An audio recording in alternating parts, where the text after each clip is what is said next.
Welcome, everyone. Hello, Clifton.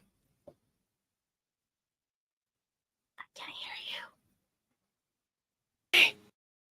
you. Hi, everybody. Yeah, hey everyone. Oh shit, I'm dead. But it's really good to actually be streaming again, even though I'm really hot and sweaty right now as it's boiling in Europe. But one thing that I did want to bring back is a show that we did like nearly 2 years ago with somebody called Mike OBG70. Great dude, great streamer, great gamer, for reasons that I'm not going to go into. Like, the show that we did was called Horror Me Thursdays. And we would review different horror films, thriller films. And if you got a chance to see our reviews, like, great. If you didn't, then you're a loser. Sorry. But like you, Clifton. But no, joking. I am so happy to be back to talk about horror because it's one of my most favorite genres. Anything, not just slashers, but any thrillers or psychological stuff or crime, true crime, supernatural, paranormal, UFOs, aliens, anything like is my passion. So I had this idea to start doing the show again, and Clifton 3D, sir, decided to join me. So thank you very much. What is your take on horror, and why did you agree to talk about it? All right. Well, first off, thank you for having me, for inviting me. Thank you, everyone in the chat, for stopping by. I will be perfectly honest. I used to really enjoy horror. I loved a lot of the movies. Poltergeist, Freddy versus Jason, like those were a few of the first, and then of course I went into the zombie genre. Uh, Loved those black and white zombie movies. They were great. Mostly for they're classic, right? And Mhm. that's what I really enjoyed about them. I haven't watched horror in quite some time. So this So was like going back. Yeah. yeah, so it was something that because you've been watching horror of a different genre, which is the Star Wars kind. But, That's but true. for you to kind of like think back on something that was the last thing that you really liked that you could actually say was horror, whether you saw it at home or went to the cinema or just Yeah, I to. probably remember the last time that I watched horror, and this was actually quite a while back. The Descent. I saw that in the theater. Oh, awesome film. Yes, with I so The Descent is when a bunch of ladies get together and decide to go um uh, exploring caves in the mountains in Appalachia. yeah.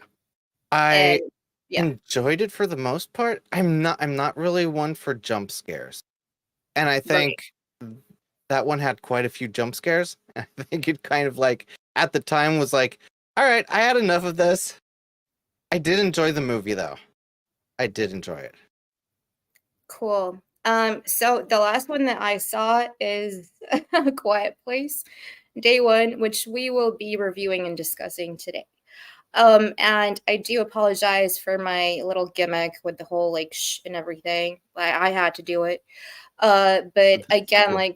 like Clifton said, everybody in chat, so good to see you. And Ryan's here, but not here. He is here in spirit, no pun intended. Hope you have a good day at work, sir.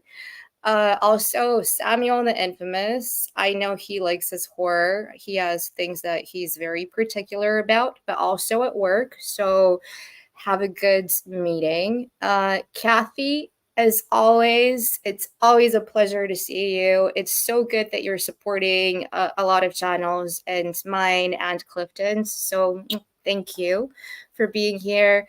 Frost, Yes, somebody that I keep wanting to play a horror game with, and it just never happens. It's just destiny that we can't find the right time.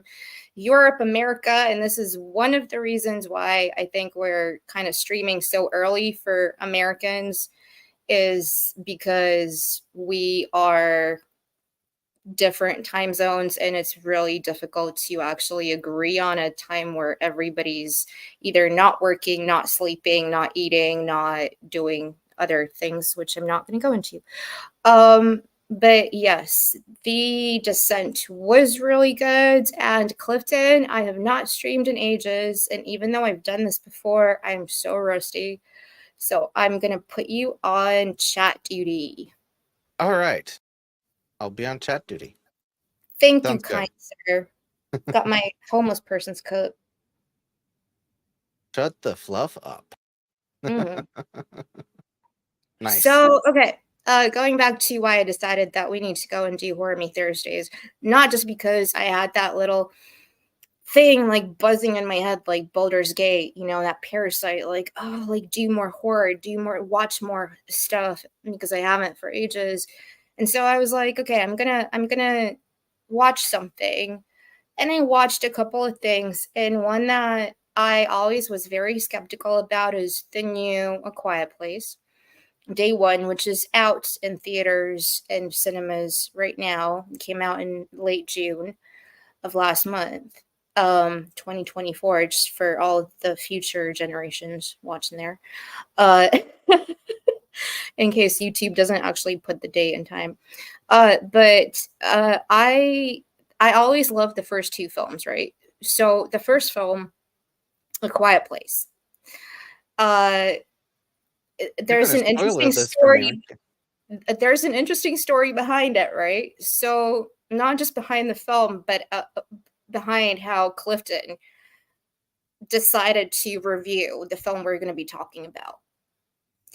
Uh, would you like to tell everyone after we say hello to the lovely Brittany? Love it ever I after. love it. Thank you for being here. Great to see you. And me noisy? I'm like the noisiest out there, aren't I? Well, yes. So I said, Clifton, we're going to be reviewing A Quiet Place, day one. Yeah, and I started watching A Quiet Place. Not day one. I think that was like day 400 and whatever else. Yeah. I actually haven't seen the movies, the Quiet Place, but it looked interesting. I was like 20 minutes in, and you told me, yeah, we're talking about day one. Oh, okay. So I went back and started watching that. It was interesting. Yeah. I was like, dude, I don't think you're watching the right film. Like we're going back to the prequel. I, So let's go back to actual go back to the past. 2018, A Quiet Place comes out, directed by John Krasinski. Some people know him as Reacher, not the other Reacher.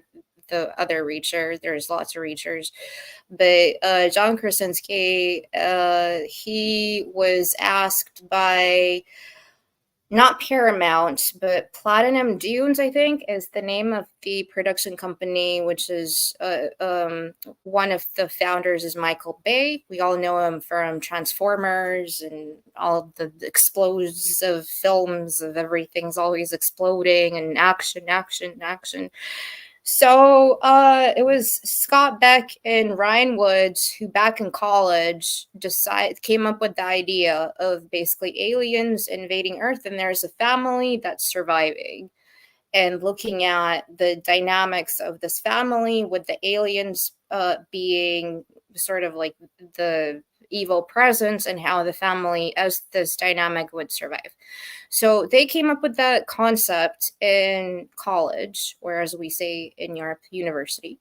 And then they wrote a script, went to Paramount with the script.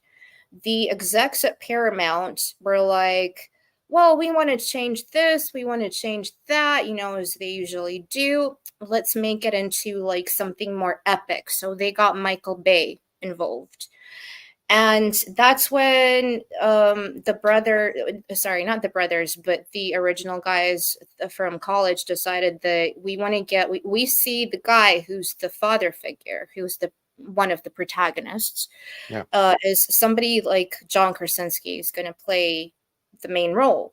So they sent him the script, and then they started to realize that like he has his own ideas, and he's actually pretty good at bringing something to the table that they might have not thought of.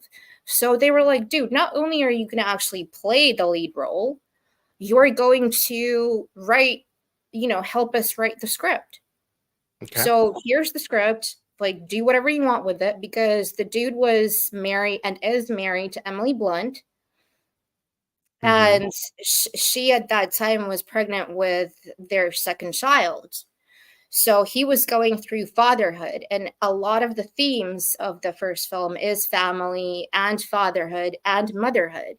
So they thought this was a perfect example for him to put these emotions and feelings he's going through as a father of being protective over his family Mm-hmm. and put them into the scenes. And so they trusted him, and he wrote the script. Paramount loved it, and they made the film. And it did really well at the box office. So released in 2018. Yeah. It was like 260 million worldwide on its theatrical release. So they Yeah. only filmed it over 36 days. It was a pretty much straightforward film to shoot. It was like upper state New York, Mm-hmm. because all you need is like a farmhouse and some woods, really. You don't need much else. And 36 days, 16 million budget for the film, and 260 plus million on theatrical release, which is over, I guess, 3, 4 weeks. So a month. Okay. So that's really good. So you watch the beginning to it, and there's one thing that you actually really disliked. I did. The trash pandas. Oh, well, yeah. It was just Crash Pandas. Stupid. No, it was them making so much. Yeah, I don't know. It was late. I didn't know what the movie was about yet. So I guess it helped understand what the movie was about. Sorry, Um, I had to put the cat's face there because I'm foreshadowing. But there's one thing that I do want to bring up real quick. So, one of the things that Paramount was going after in Platinum Dunes, Michael Bay's production company, and they did like The Purge.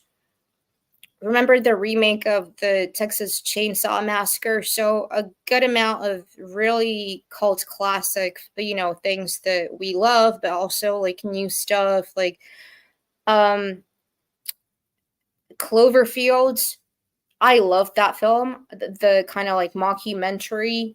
I don't know if you've seen it, with also the aliens invading Earth.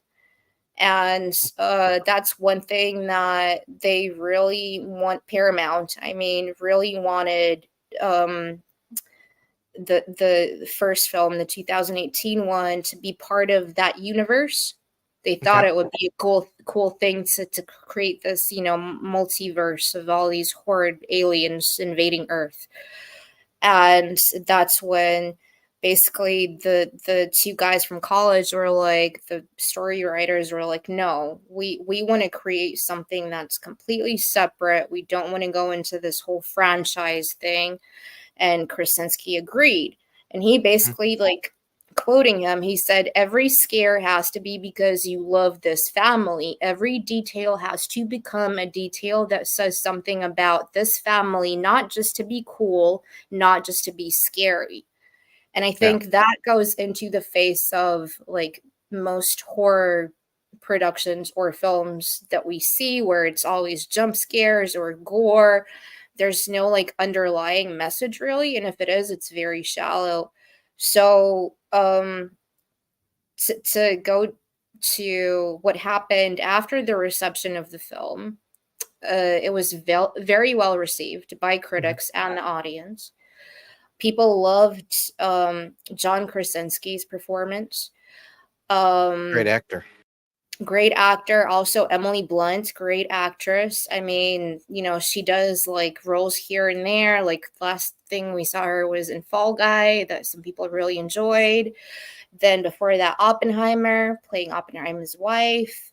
She played like young Queen Victoria. She's done like everything. She has a wide range, yeah. Yeah, she has a wide range, and she's English, so we do like her. No, but also, so after the good reception, they're like, "Oh, it was really well received," right? Mhm. And then they were like, "We're gonna make a sequel." Paramount, the studio said, "Let's look at the numbers." So we made like 260 over like, oh, we only spent 16 on this Mhm. product. Let's make a sequel. And then the coup happens.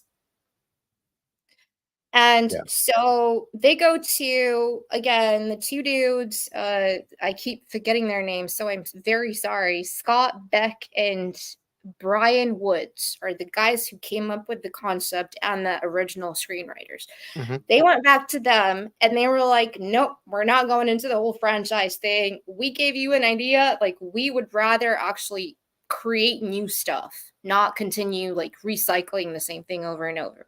Yeah. So then Paramount went to Krasinski and they were like, "Dude, like you were so good at writing the first one. Like, why don't you do the second one?" And he's like, "Yeah, okay, like 3 weeks and a half, like here's the first draft." Okay. And one of the ideas behind the second one, which I know that you haven't seen, I'm interested to hear like chat and oh my goodness, there's We'll get in. waves and so Yes. many.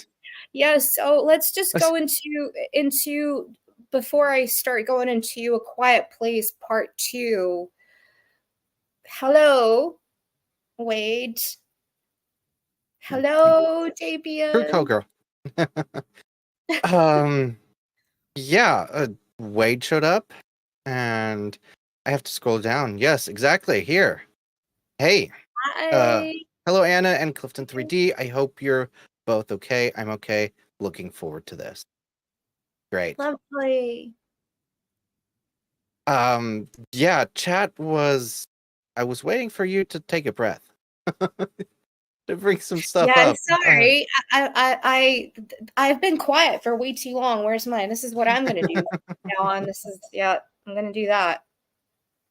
Yeah, no, everything's fine. Everything's good. A remake of Friday the 13th and Nightmare on Elm Street. Yeah, that's right. Yeah, that was the Michael Bay studio. Platinum Dunes. Yep. Okay. Frost is right. Yep. Mary Poppins. Just Poppins. Did they have anything to do with that? Because Mary Poppins isn't a horror, unless I remember it I mean, completely everything can wrong. be a horror if you think about it. True. I mean, you did say Acolyte is a horror. It was. Um. I like the first one. Emily is well rounded. Yep. Yeah, I'm definitely going to be going back and watching the first A Quiet Place because it did get me interested and the acting awesome. Um.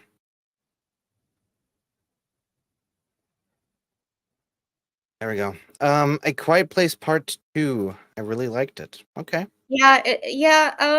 So Dabion, thank you for your opinion. I do agree with you. I think because of the circumstances, again, out of the production or filmmakers' hands, it was during the coup that it was supposed to be released, so it was delayed by like a year, and therefore a lot of the money that they could have made from theatrical releases was lost, but it Mm, stood, and so they had to put it on like Paramount Plus. at the end of the day. So Oh, people could watch it at home. But that's another thing that I want to get into, because a lot of these films are about sound design, just like Oppenheimer. It is about being in an environment where the sound production team really works on like having the audience in the cinema so they can create more emotion or get you to feel something, which is not the same unless you are like super rich and have like a a home massive theater. like movie theater system in your house. So I do agree with that. And Mary And Poppins is as real Wade's em- mom. Emily Blunt, I guess, played Mary Yeah. Poppins. Yeah. That's Oh, what I. yes. I completely forgot about that because I did not watch it. No, me neither. I remember watching the original as a kid, and I don't know. Is the new one any good? That would I be don't know. interesting to I know. I, I like the classic. Yep. Part two still made a good amount of money when it finally So, came out. Not quite as much as the first, but still. yeah, thank you for that, Frost. So going into A Quiet Place Part 2. So again, like I was saying, Krasinski wrote the whole script. Um, he was actually very happy to do it. I mean, the protagonist is his real life wife, and the actual, you know, character that we do come to love. Again, this is a no spoiler. This will come later territory, so no spoilers. But compared to the 16 million that they spent 2 years before that on A Quiet Place 1, they spent 60, three times that, 60 million on A Quiet Place 2, Mm. right? Okay. And if A Quiet Place 1 made 341 million US dollars worldwide theatrical release, 16 million spent, $340 coming in. So this is during the coup. It still made 297, so we'll round it up, 300 million on Yeah. theatrical release and people buying it through Paramount Plus and streaming it during the coup. That's pretty good. Yeah. Definitely. Um, I'm sure we're gonna get into the price tag of this new one, right? I didn't look it up. I did look it up, and there's actually no statistics as of now. Okay. Well, we might get it once it releases on Because it, digital. And yeah, because it's still so it's very it's being real. So the new one, A Quiet Place Day One, is being released at the same time as there's so many other horror films like The Omen, the origin story. Mhm. Then you have all this now Deadpool is coming out. So like we're gonna have to wait and see. I Yeah. don't think a lot of people, when A Quiet Place came out in late June, were gonna be like, I need to go to the cinema and watch this. Like I'll Mm. just wait until it comes out, which is, I'm not saying that we did this, but um yeah, so again, And I'm not going to go into like a lot of stories, and go and watch those two films if you enjoy them. If you haven't seen them, go check them out. I really did. I thought the second one was a lot more like, it had Cillian Murphy again, like Emily Blunt and Cillian Murphy together, like from Oppenheimer, but seeing them in a completely different setting and them mm, interacting in a post-apocalyptic survival world, which at times felt like it was almost like War of the Worlds meets Alien meets The Last of Us, like so many different genres. So, but at the very core of everything was this mother's love for her children. yeah. And also, even though that was the core and she was always kind of like the protector, it was the deaf actress Millicent Simmons, who was in the Mhm. first film as the daughter and the second film, who actually carried the film it was her perspective of finding, you know, hope in everything. They lost but she was the one who actually brings that, like, heartfelt, something I can't explain. You just need to watch it. Okay. Maybe it's because I'm a girl or something, and I have that, like, motherly, like, I just get it. I don't know. All right. Also, welcome to Joe. Movie nerds are obsessed with box office number nowadays. It used to just be film producers. True. I That thought is the true. new First Omen film was terrible. I haven't checked it Yeah, out. yeah, definitely not gonna be reviewing that on Horror Me Thursdays. Okay. Or that's for Golden Age Geek. sorry, every time there's a bad film mentioned, I'm gonna drink a shut the fluff up. Okay. Golden Hi, Age Geek. OT. Great to see you, man. Hello, Anna Clifton. Hit the like and share it out. Definitely do that. Frostfang, the second movie was bigger in scale, and you did get glimpses of how the whole thing Yeah, began. Also, Frostfang up here said, Wikipedia says, uh, $67 million, 67 but no now. Yeah, source. I'm not. I'm gonna wait. I'm one of those people. I don't. I like to wait until it actually, like, blows over. Like 6, 7 months later, I can go back and actually see the figures.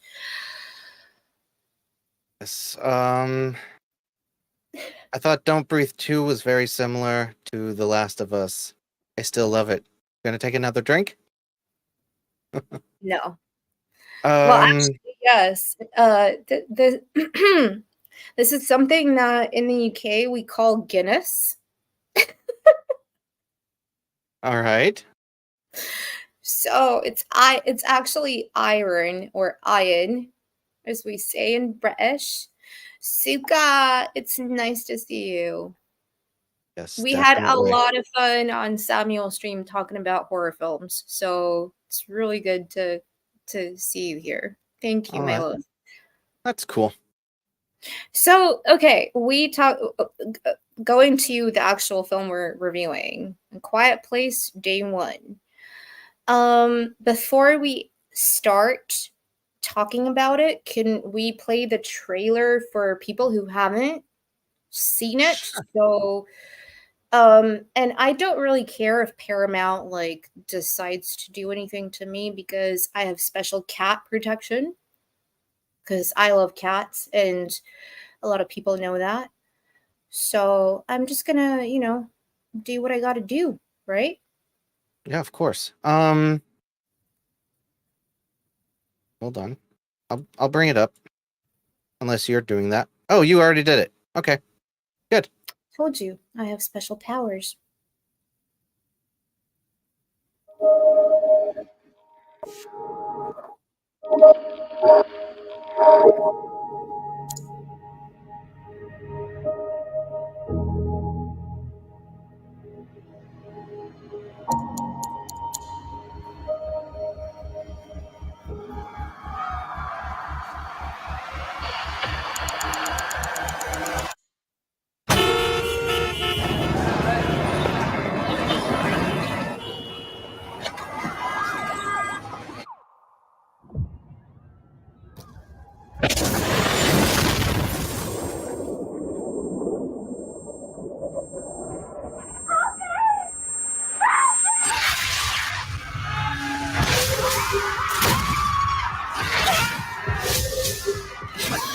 Please!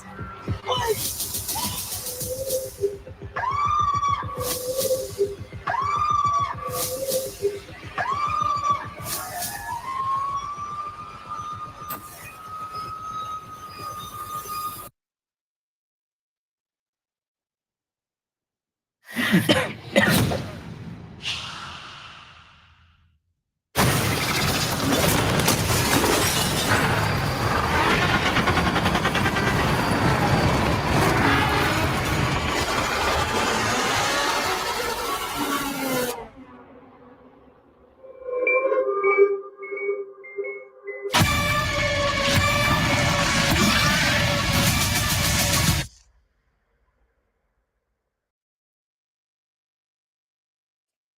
All Yeah. right. So, yeah, I mean, it's for me, like I have so much to say about it, but I'll start with you. With what I think about it, the entire movie, Yeah, no, like I mean, did you actually watch the trailer or did you just like I'm gonna go full in and I went full in and watched the movie. Well, as I said at the beginning, I watched the wrong movie to start with, but yeah. yes, Sorry, I I I have to point that out. Yes, definitely. 100%. And I'll get into that. definitely aliens. Um, yeah, no, it was. I enjoyed it for the most part. It felt like a psychological drama, sci-fi, of course. Um, and just the core of the movie, it showed so much humanity, and after such a catastrophic thing that happened, and that's what I really think the movie focused on, and in that regard, it was good. I liked it for that. The humanity, the coming together, you know, becoming friends basically, and helping each other out, even if that is to find pizza. Yeah, I still wonder what kind of pizza, but um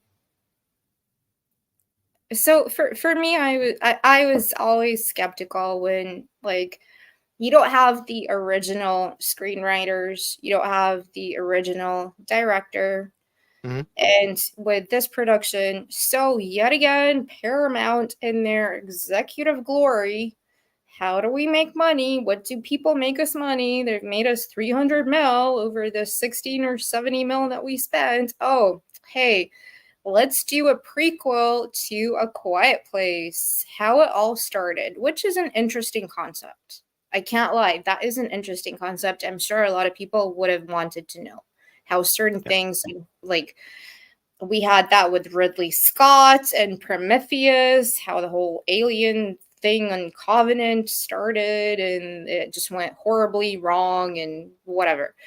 But here I was like, okay, no, I'm intrigued.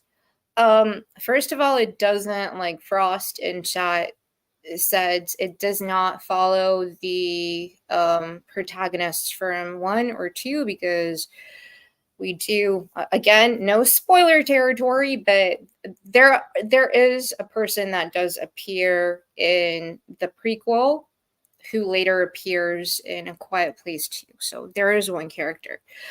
Yeah. But for me it was always the cat.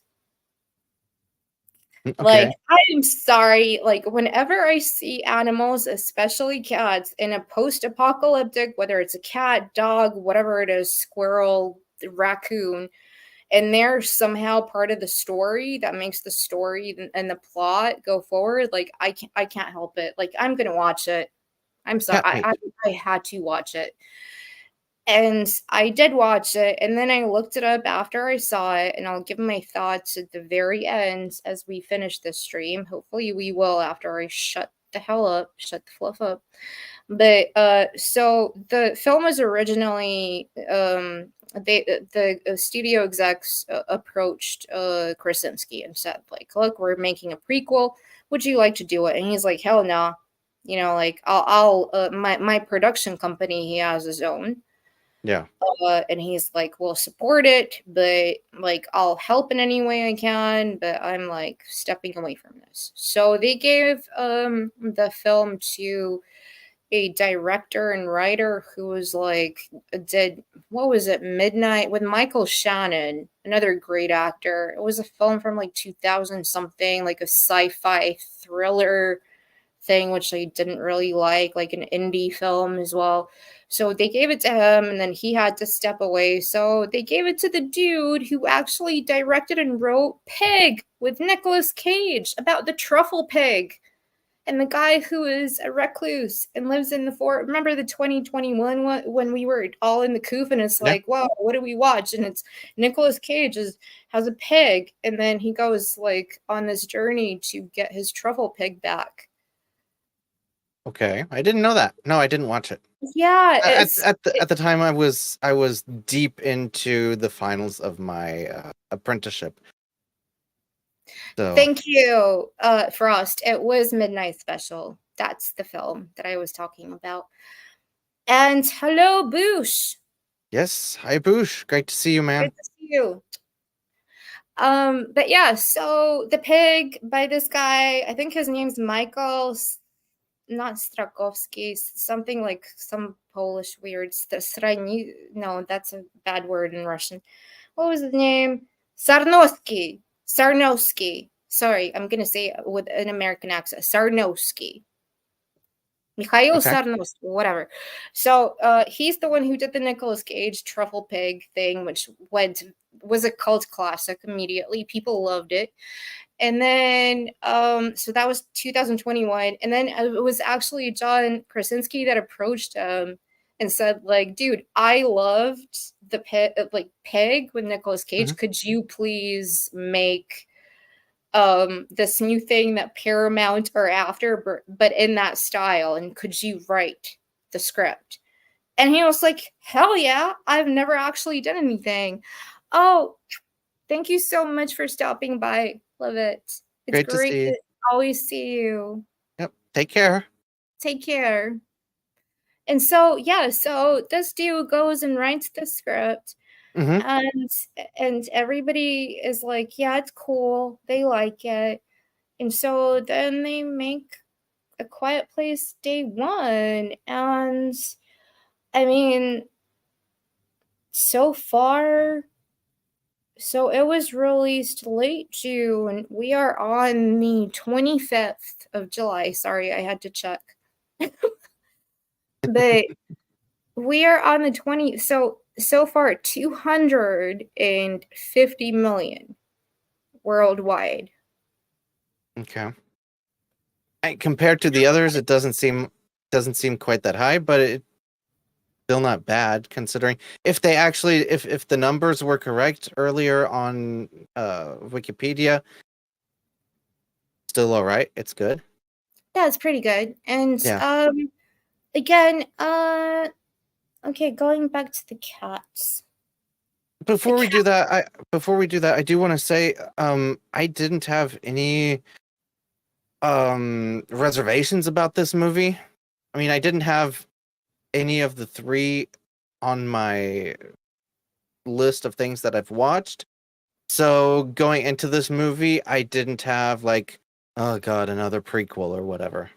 So yeah, definitely pretty cool. And if we're going to talk about the cat, there's another animal. Frostfang says, yeah, he cared more about the German Okay, Shepherd so anyways. if Frost brings this up, which I had as a completely separate topic for later, but okay, let's go into it. Okay. And before we do, Suka says that she really liked the director of Cloverfield.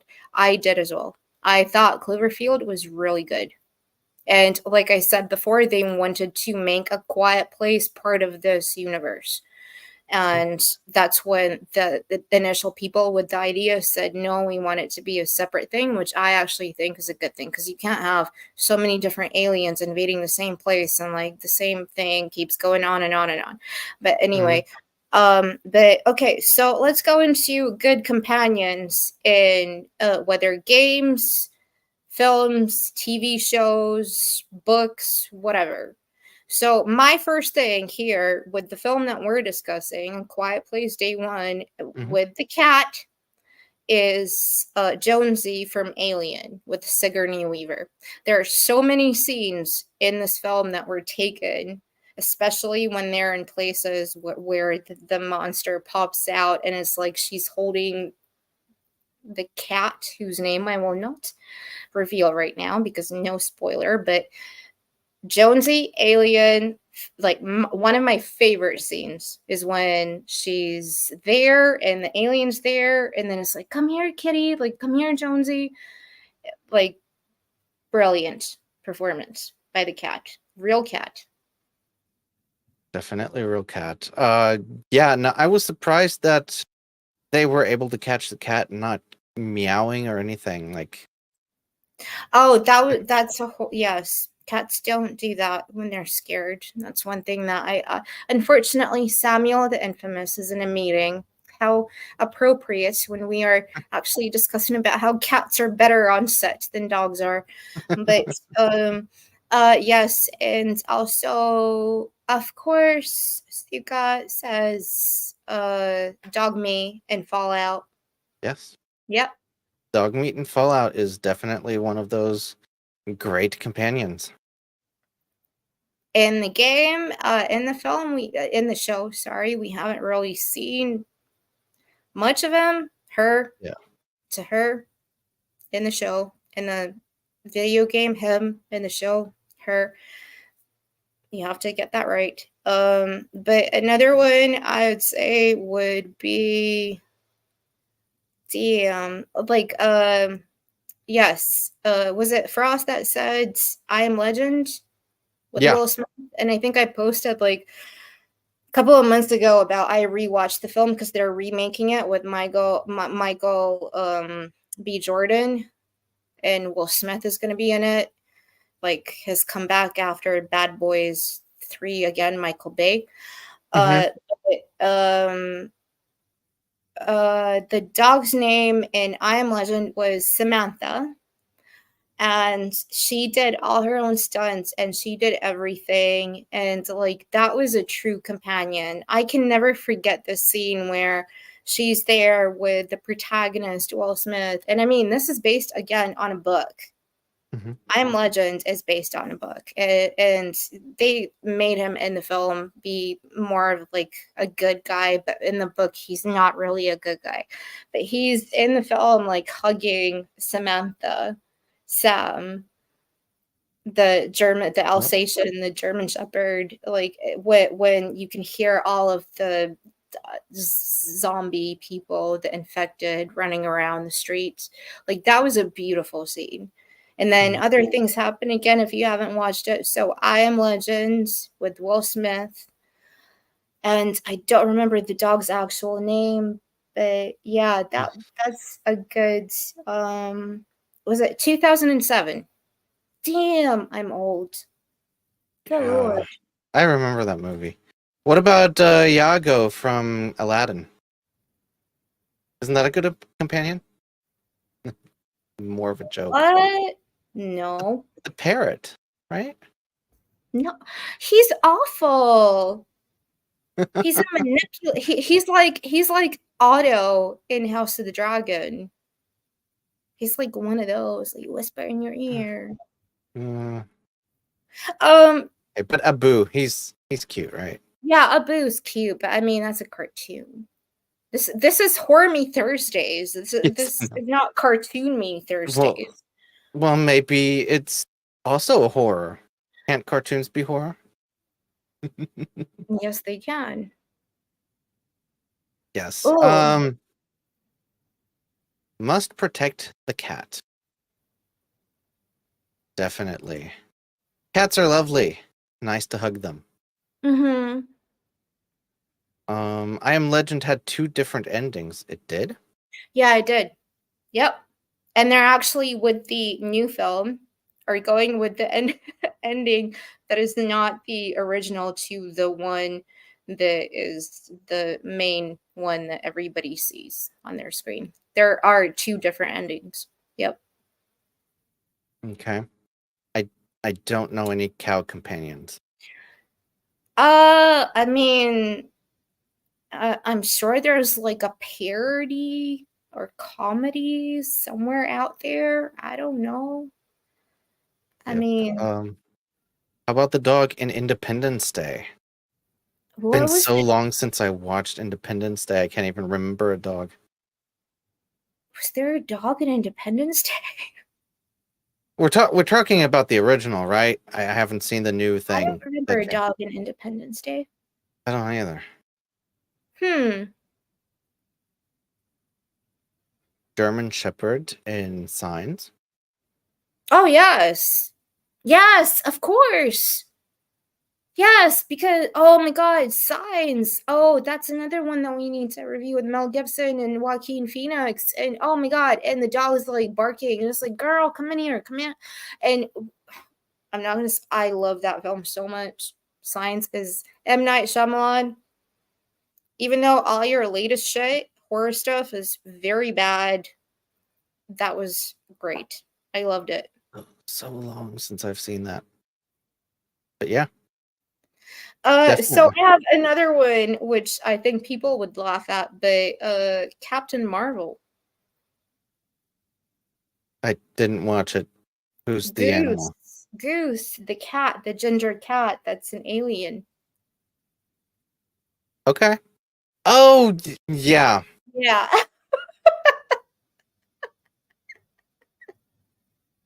I thought you were talking about the new one. No, yeah, that one. Yes. Now I remember. Yeah. I mean, that was the best thing ever that I saw in the cinema for a very long time when the cat actually goose just like the alien like goose thing. And then another one I had is Meet the Parents, Jinx. Remember Meet the Parents with Robert De Niro and Ben Stiller and the cat, which is such a little, but you Yeah, grow to love him. definitely. No, And Captain then Marvel is a good example. Yeah. I also had In the Omen, not the new one, the 1970, was it six? Um, Hellhound, which was Rottweiler, which the little Mhm. boy had as a pet. Like, I love all dogs, no matter what the breed, but Rottweilers, for some reason, I do get kind of creeped out. After, as a little kid, seeing that film, I'm like, Rottweiler, I don't know. Mm. Like, what does Rottweiler actually mean in German? It doesn't really have a meaning. It's just Rottweiler is just the name of the dog breed, and there's a town called Rottweiler. Puppy and John Wick. Hmm. Oh, I think we lost you for a moment there. Yeah, but we don't want to talk about that because Yeah, that was. But I mean, if we're oh, talking animal companions, I mean, every Harry Potter movie, multiple animals. God. This is supposed to be horror, like scary Yeah, shit, not cute I puppy mean, I mean, kitty. we were talking about Meet the Parents. That's not horror, is it? Why am I lagging? I do not know. Everyone in chat is Anna lagging on your end, Am I lagging? Is this some kind of am I lagging or is it him lagging? or is it me Ooh, lagging? spooky. Is it me or is it Clifton? Hmm. But Well. you also put up a poll before the show 2%. started. It's me lagging. Oh Oh, shit. okay. Okay, well, I'll stop my camera. Okay. Well, um, before the show started, you actually put out a poll about companions. Who would you rather have as a companion in a quiet place? A cat, a dog, or me? And why am I alone here? Anna just dropped out. Completely. So, if you haven't voted in that poll yet, do vote. And I can't really end it, but I can say the percentages. Cat at 35%, dog at 29%, and me at 35%. I'm tied with a cat. Um, Sue. I honestly don't know if Anna's going to be coming back or not. Let me text her. We'll see.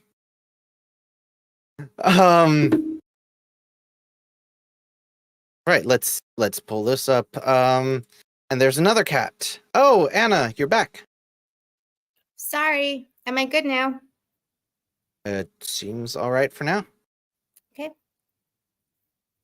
We only just talked about the poll you put up, Yeah. and that's about it. Yeah, that's one thing I don't like. Okay. Dogs, I love both dogs and cats. I love all animals, but if I had to survive an apocalypse with aliens who had echolocation, a dog is not unless it was like trained to be mute. But Yeah. cats are I'm sorry, but cats are so much better. No, Wade, I love dogs. I've had dogs. Yep. But Cats are Soka just so much says, better. yeah, Soka says I like dogs, but cats would be quieter. Yeah. I think I'm pretty quiet too. Anna's back, and okay, so that's good. So I love dogs and cats a lot.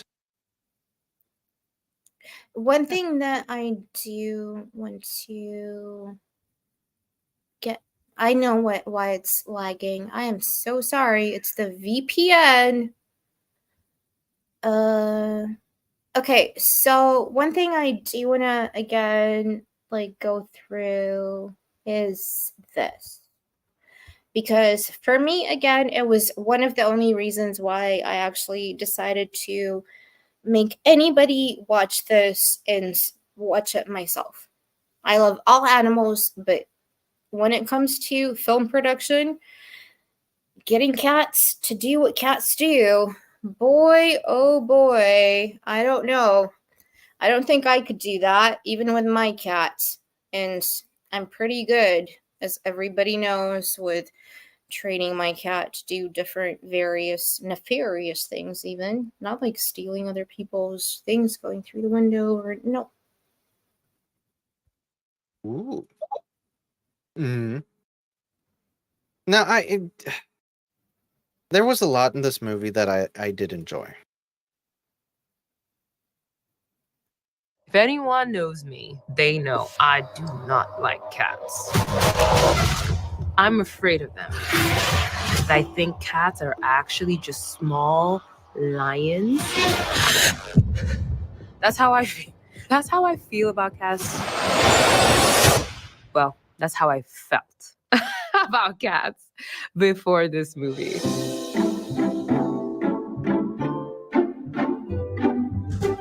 This is Frodo. Hi, Frodo. I met Nico and Schnitzel, the two cats that played Frodo in the film. You can't have a cat in here. Now, somehow, I love them.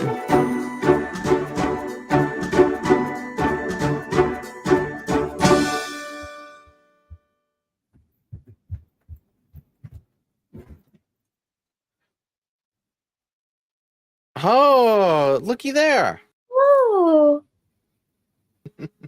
how would you feel if you were a Nico or a Schnitzel? You wouldn't at all take any, you would just do whatever you wanted to do, wouldn't you?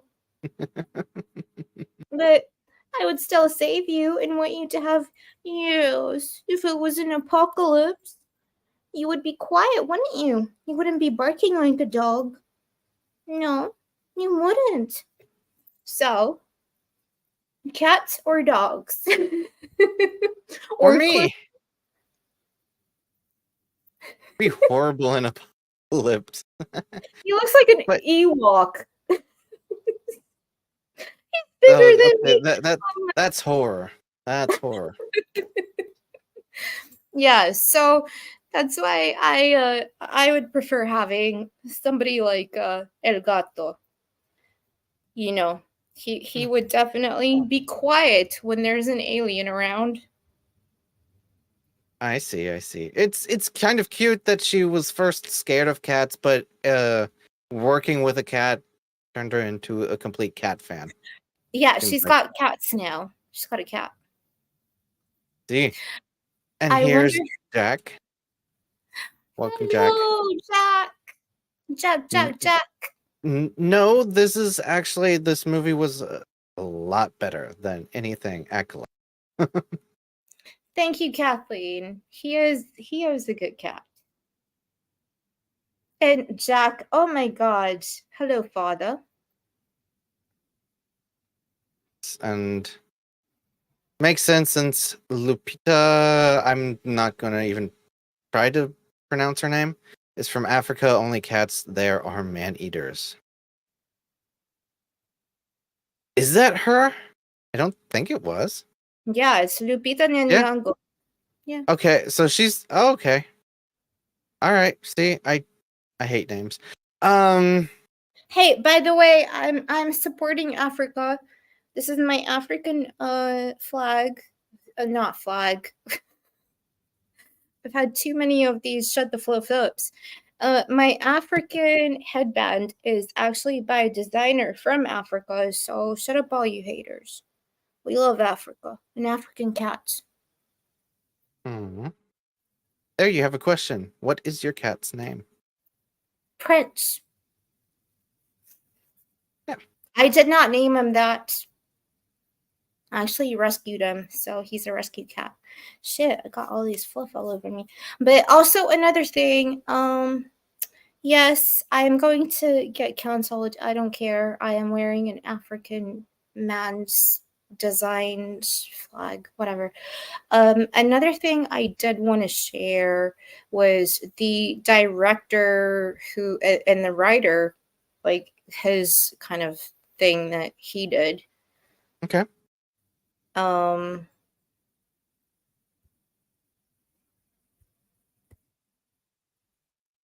Krasinski came to me and he had seen a film I did called Pig, and he said, "What would it look like if you brought some of that pig touch to the Quiet Place universe?" And he gave me a lot of space and time to figure out what my into that story would be. And I really came to this character of Sam that I became very interested in and excited about. And I pitched it to him, half expecting him to say, "Well, that's not really the direction we want to go. It's a little odd." But he was so supportive and said, "Heck yeah, let's do it." And he gave me a lot of freedom to really explore this story and explore this narrative and really make it my own, which was very generous of him. And yeah, I think we've made a movie that feels very much its own and will be exciting and moving for people. I had seen both of the Quiet Place films in theaters when they came out, and they are a really special movie going experience to watch with an audience. So I had a wonderful experience with both of those. And I just loved how fundamental and essential those stories were where you got to follow intimate character dramas while also faced with this very primal and visceral challenge of these creatures that hunt by sound. And if you make a sound, you die. And I liked sort of the simplicity of that allowed you to explore really nuanced characters. So I was very excited to work in that universe. John and Paramount were extremely gracious in giving me the space that I needed to make this movie. John really said, "Hey, make this movie your own," and gave me a lot of support and advice on how to kind of take the reins on this and explore his universe in a way that felt all my own. And I really, I don't think I could have done it without that freedom and without finding something that I really cared about in these characters and then had the opportunity to explore. I think there's a lot of pressure and ideas of what we could see in a prequel and how much you could expand this universe because there's so many ways you could go with A Quiet Place. And for me, I just really had to focus on characters and finding a story that I was excited about and that I cared about. Because you have to live with these characters for years and see a whole movie through their eyes. And I think finding the opportunity to really tell a unique story within this amazing universe was the thing that most excited me. It's interesting to see and hear the account of how it came together. mm. Yeah. I don't know. I feel like he sounded like one of those people who's being like held at like, and like, I don't know. Mhm. It just didn't.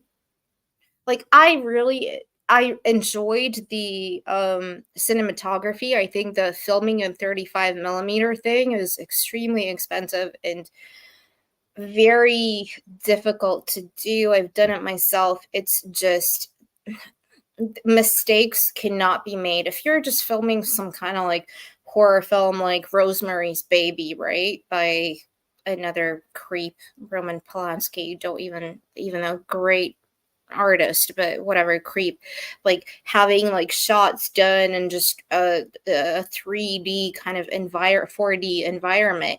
But here it's like they're filming at Charing Cross. This is set in New York City, but they're filming in London. I wonder Yeah, why.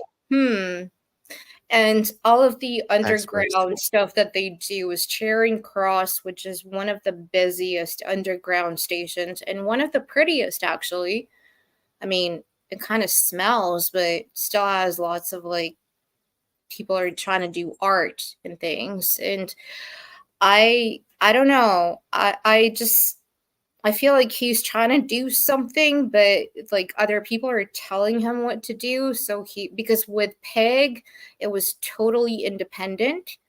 Hmm. With this, because it's a continuation of the franchise, he needs to like step it up, and he's And doing stay it in within. way too much. But one thing I will give this man credit to is Paramount execs and John Krasinski went to him and said, "We will use CGI cat." He is the one that went and said, "No, we're going to have a real life cat." Yeah, thank Thank God you, for that. sir. Thank you for that. But before we continue on, my apologies. I wish I could stay longer, but I have to go. Good night and take care, Anna and Clifton. Take Thanks care. for stopping by. Have a good night. Have a good night. Yeah, no, I completely agree. It's so good that they went with real cats. Um, And so the it- cats' names are Nico and Schnitzel. There's two yes. cats that play the role. And like you can Are see they like German cats? I wouldn't be surprised, but like you cannot get Prince to do any of that. You put him in a harness, he'll just plop down. He'll be like, "I'm not moving." You can tell, you can wave as much food, in front of my face as you want. I'm not moving. You put something on me, I'm not doing it.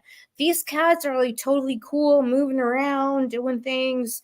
And they actually had one thing also that, like, for those people who think cats are bastards, um, Samuel? I did not say it, but uh, they are very much they imprint onto a person. Like they will look like find you like miles, kilometers after like you're lost. They will try and Mhm. find you just like a dog would. They just have a different expectation of love. Yeah. So, yes, Samuel, if you are watching this, cats are not bastards. I'm sorry. Nope, definitely not. There we go. Another thing, so we were gonna go through all of this, but I'm gonna soon wrap it up because I know it's gonna take hours and hours. But one thing I did want to bring up, which is actually the premise, right? So we haven't Mhm. really talked about this. Yep. Um, Do we put up spoilers? yes. Do we have spoilers? There we have. Well, actually, we have better than that.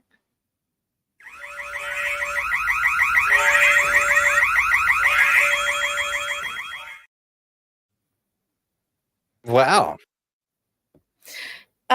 So again, spoilers not to the particular films, but the premise is these we've had clickers in The Last of Us. We've had those aliens in Cloverfields.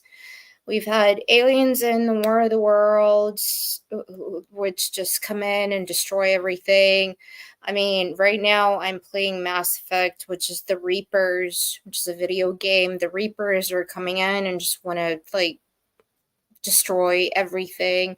Here, they're kind of a mix of, they're not coming in like War of the Worlds or Cloverfields, like different kinds of aliens. They're one type, which is kind of like the mutated people we see in The Last of Us, right?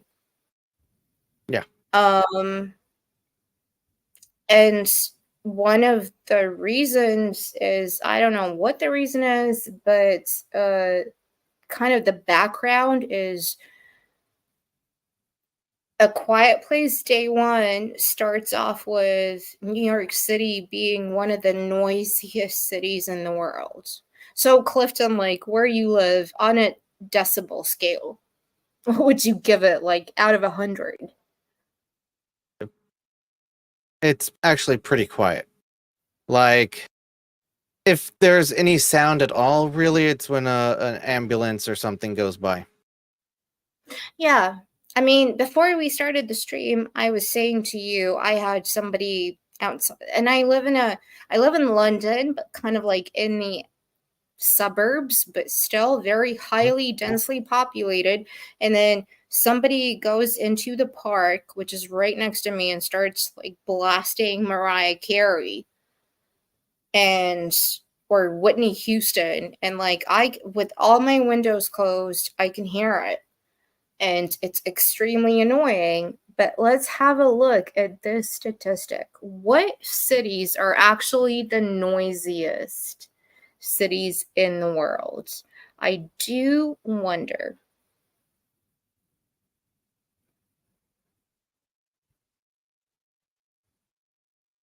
So let's have a look.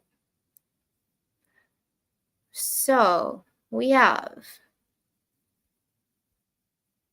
okay, here we go. Okay. So Kolkata, India, 4.5 million residents, 100 decibels. Wow. Yep. So just to give, again, decibel comparisons. Conversation in a restaurant is 60 decibels. Half as loud as 70, fairly quiet. 70 is a vacuum cleaner. Don't you hate when your like neighbor is vacuuming and you think, oh my god, it's so loud? Mm-hmm. Upper 70s can be annoying. Oh yeah. 8, Definitely. garbage disposal. Yep, 9C motorcycle 25 feet away from you, 4 times as loud as 70 decibels. Likely damage in 8 hours of exposure. Actually, it does have damage on your eardrums. That's one thing that does take place. 100 decibels is a jet flyover 1,000 feet above you. Serious damage possible in 8 hours of exposure. And then 110 decibels is a live rock concert, average human pain threshold. I am so sorry that, oh my goodness. Oh yeah. I mean, to be honest, after hours and hours at a restaurant, like I used to work at a restaurant. After hours and hours and hours of that starts to hurt on your ears. And that's only 60 decibels. I mean, as somebody who's actually played in a band, I think I think the more exposed you get to, like, I don't know if it's the same as like people smoking, right? And the less you smoke, the more your lungs regenerate, but like your eardrums don't do that. Like if you are actually standing there by a massive like 600-watt Marshall combi whatever, like and it's going into your ear, that's done. That's not going to regenerate. You're going to be walking around like going like, what? Like for the rest of your life. Yeah, So, definitely. but yeah, that is absolutely insane. And let's go back to Mumbai, India, 100 decibels, Over 18.4 million people. Can you imagine that? Wow.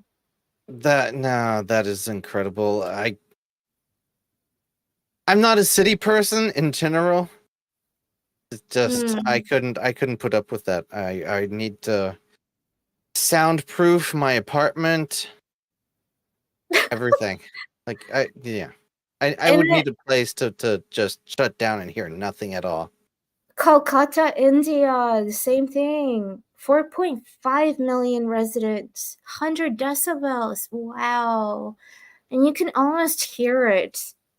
Like just with the markets and people like hackling, like, oh no, that is like making my brain go into overdrive. Karachi, Pakistan, 90 decibels. But then we go to Cairo, Egypt. I've been to Cairo, Egypt. I mean, it's pretty noisy, but it's like noisy in certain quarters. It's Yeah. not like specific to like the whole city. Tokyo, Japan, 90. And then you have followed by New York, which is why the film says in the beginning that New York has 90 decibels per 8 million residents. That is nothing. Yeah. Wow. Madrid, Spain, 31. Oh, sorry, I thought it said 31. 3.1. 45. Yeah, that's optimal. Yeah. 45, that sounds decent. You can put up with that. Yeah, Damn. we probably have like 5.1 Mhm. or whatever. Yeah, but that's hmm. My city has a bunch of laws against noise there. Yeah, definitely. Here in Germany, most cities everywhere you go have like you can't make any noise starting at 7 o'clock. It depends. Some say 8 o'clock, some say 7 o'clock. There are also places in Germany where a lot of old residents are, where the law is like after 6 o'clock p.m. You can't make any sound, and definitely not on the weekends. Yeah. So Yep. like I'm so bad at doing these streams because I always like I'm not like Ryan Roger Athe where I have like point whatever have points, but I don't one thing that I before we do go that I do want to discuss is other films that are kind of similar Mm-hmm. to the concept, and I'm not going to go into the video game The Last of Us because no, we've done streams about it and talked about it for ages. But like one film that I remember, which came out after the first Quiet Place. It was in 2019, and it was with Kiernan Shipka, who was the daughter of the dudes at Mad Men, the TV show. Um, and that actually had a dog in it. Oh my goodness, what was the name of the film? The Silence. I think it was The Silence. And it had the Italian guy that's always in everything. The Silence. That's it. Yep. Yep. Okay. That was extremely like super similar to the A Quiet Place. Have you ever heard of this film? The Silent. The Silence. Let's see. New. Looking it up. I don't. No, it's not in. It's been a while since I watched any horror movies, so yeah. just not on my radar.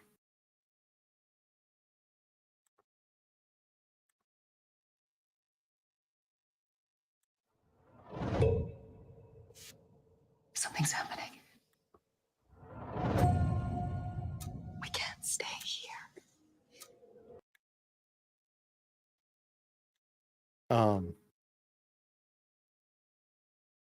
It's not Sherry. Nope, something's and you're not even showing. What? Hold on. It's Yeah, this is like A Quiet Place, but more of like an indie film. I don't know okay. why it's not sharing. It's not showing anything on the in StreamYard. All right. What is that? Just press play. Why is that? It's not supposed to be like that. Yeah, it happens if you pull like the timeline up or thing, whatever it's called. Something's happening. We can't stay here. On Netflix. Yeah, it's basically like Netflix's answer to A Quiet Place. Ah.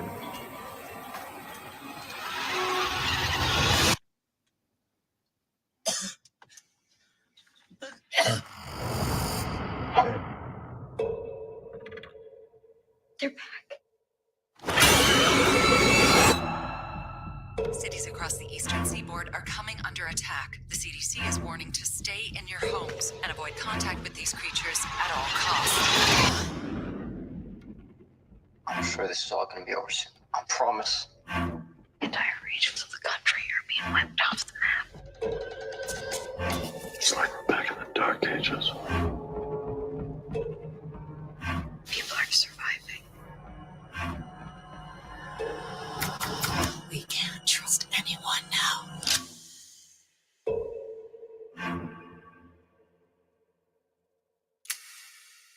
No noise. Listen, listen. Listen. Listen, listen. Listen, listen. Listen, listen, listen. Listen.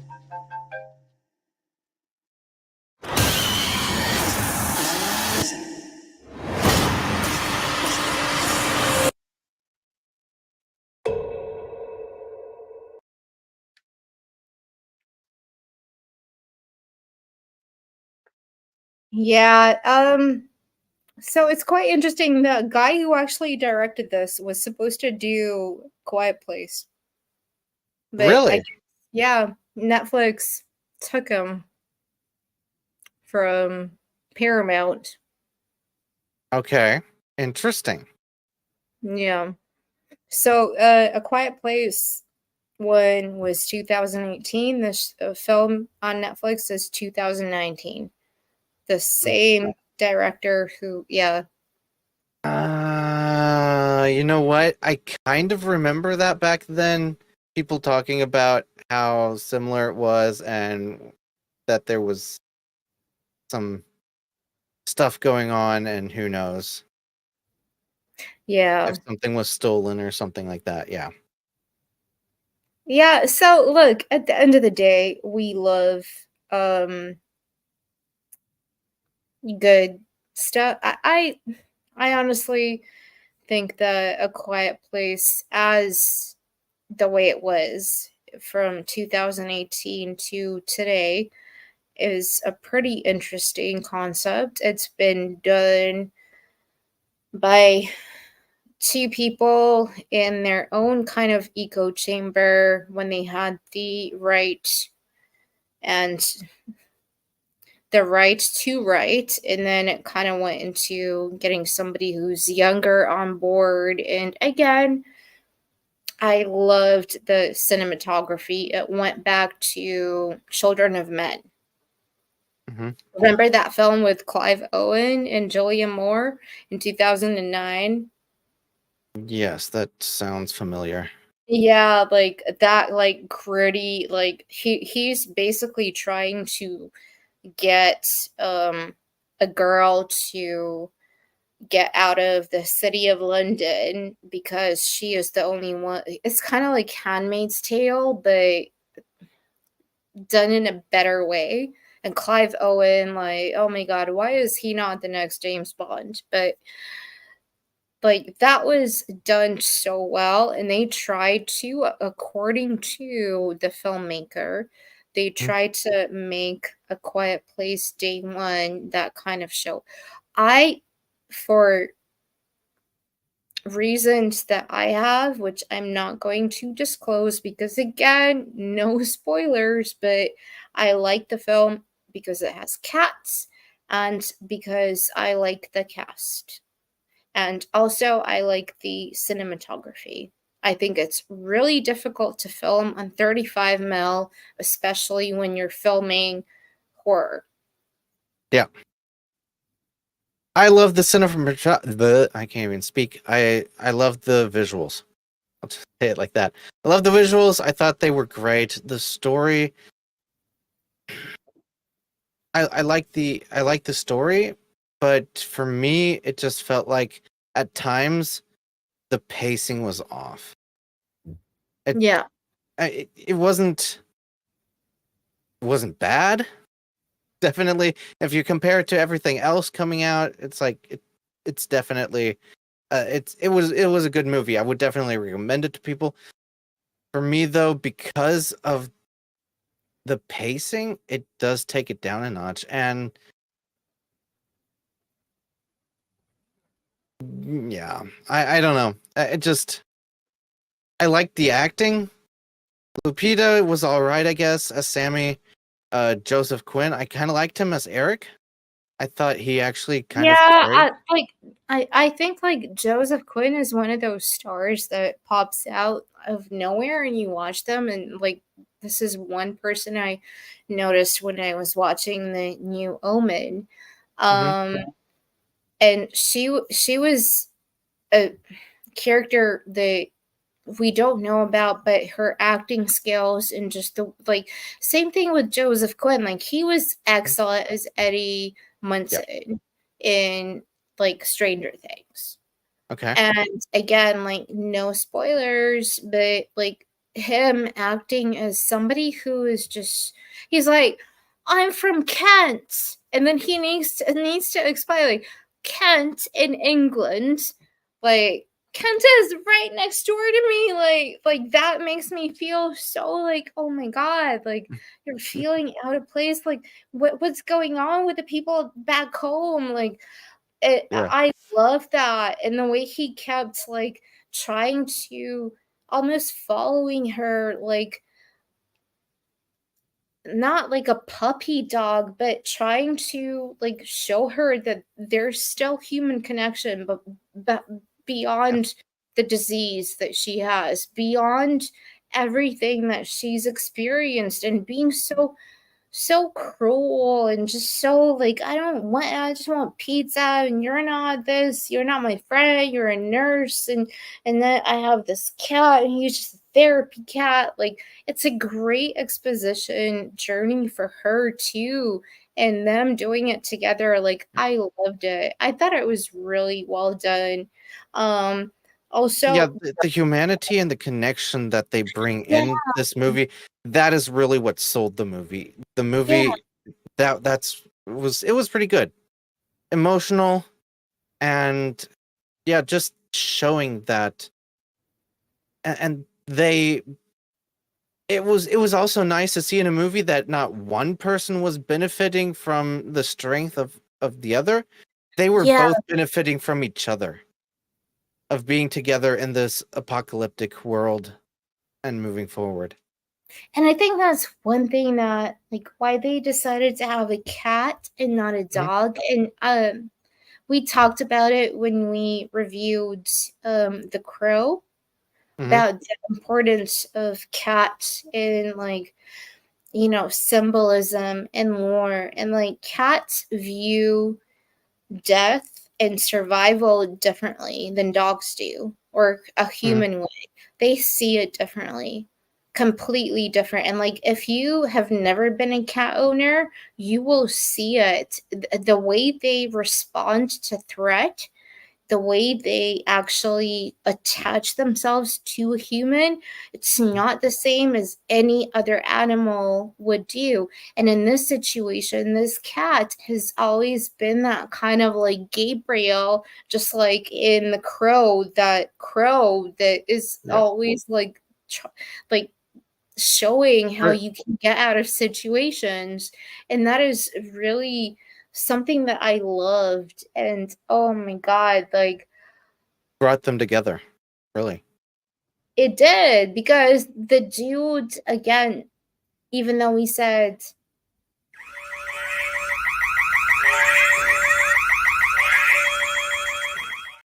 Warn me next time, my ears. I'm sorry, but even though we said that, like, oh my god, like, seeing all kinds of different individuals or humans get together, like Stephen King is so good at doing that. And oh my god, Stephen King, I don't know what you're doing, but you do need to shut. But anyway, politics aside, but here you're writing characters so well, so I get it and I understand what he's trying to do. And as Frost also said in chat, like, they've made a lot of money from it, even though people, I think, are more excited to go see superheroes, go and see, the horror genre has always been struggling. So, Yeah. like, what would it take? Like, you can make the best horror film in the world. Like, Hereditary was considered to be too artistic, too this. Um, you know, M. Night Shyamalan is having a new film coming out, which I am so looking forward to, because it kind of goes into everything that I tick boxes. Like, Josh Hartnett, come on, who doesn't like Josh Hartnett? Everyone does. But concert, bands playing, murder happens. Mm-hmm. Like, come on. That is the next one I'm really looking forward to. And I think for at least right now, what is going on in the industry, horror it's a niche. You have to Yeah. want to have that adrenaline for a lot of it. And superheroes, what the Marvel Cinematic Universe did was bring it to the normies, and that's just the problem right now. I think normies, though, are getting on the bandwagon that superheroes are just annoying anymore. Yeah, but I don't We'll think we should. I think we should call people, like, not normies, but like, for a better word right now. That's yeah, what but like, you're not a normie to me because you don't understand something. You're just somebody I will talk to if I want to talk to you. Yeah. Like I'm doing right now on YouTube Oh, yeah. for the whole world to see. Like, I don't care if you're a normie, you don't care about horror films. I do. And maybe at one point I will review something that you will like, or maybe something that you dislike, so you tell me. That's what I mean. Oh yeah, no, I'm not trying to be derogatory or anything about that. Just So yeah, Clifton, yes. Time Bandits. Oh dear God. Jesus. It's horrible. You want to see a horror? That's a horror movie. Series. But not in the sense of it's butchering everything. Like, we watched Time Bandits and it was a great movie. I absolutely loved it. It was so funny. It takes all of the fun out of it.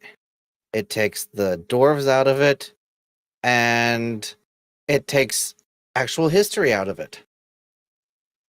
They just blatantly lie to the viewer. So, but why are people so like, no, you need to give it a chance. It's Taika. Why my mommy's titties didn't give me enough milk, and Jermaine Clems, I did not find enough of them when I grew up in New Zealand. Like, okay, and what? I loved Flight of the Conchords. I loved Taika Waititi's earlier shit. So what? I'm supposed to like what? I signed a contract. I'm supposed to love all their stuff. Like I don't like it. I never did. I don't understand why they're doing what they're doing. Like come up if you are you, but okay, this is the way I'm going to put it. You and I are not 18 years old. We have ideas and good things we could bring to the civilization on Earth in entertainment, whether it's games or comic books or other entertainment. Please come to us. We have good ideas. Why are you going to these dudes who are just like, it's like an old guy in a bar swinging his, and you're like, no. Not even. It's worse than that. Honestly, I don't know. The idea of a show for Time Bandit could actually be good if you had people on who could write a story, who could stay close enough to the original that it feels like Time Bandits. I guess I don't know if this is just something for a new generation or for The new generation doesn't it's care. just yeah. They're all Yeah. on TikTok. They don't even go to the cinema. They don't Yeah. even, all they do is they go and like do TikTok videos. It's just another agenda They don't filled. care about Yeah. that. Like Yeah, no, who it's just cares? another agenda filled series, and it feels like they wanted to go out and just piss off people. Like that's the whole thing. That's what they want to do No, now. that's not what they wanted to do. They're when you get a head that is so big and you think that everybody will enjoy what you're doing, that is when you need to have people to check yourself. Yeah. Because George Lucas did it, Ridley Scott did it, freaking so many people, even Spielberg, all of them did it. Like, you need to have somebody tell you, like, dude, I don't. Seth Rogen did it with The Preacher. Why did The Preacher, a brilliant TV show based on a brilliant comic book, got canceled? The Boys, based on a brilliant comic book. No, we're getting too big in our head. Nobody's actually telling us no. Well, this is not going to work. The Boys, I loved from start to finish as a comic. This is going from like level of this is insinuating something to being comedic to being straight up out comedic to Yeah. being insulting to then, oh no, we're gonna tone it up.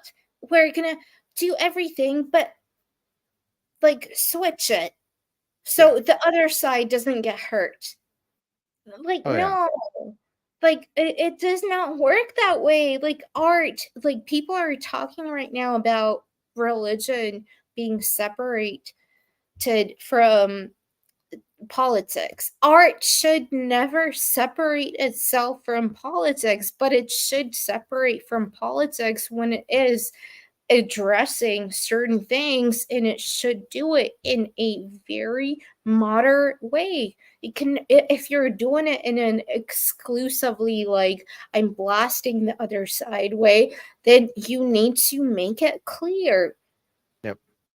I want to That's say, thing. And like yeah. with A Quiet Place, that's why I liked it. It was something that's like, it's a woman who is bitter because she has cancer, and she's Mhm. like, all I want is pizza.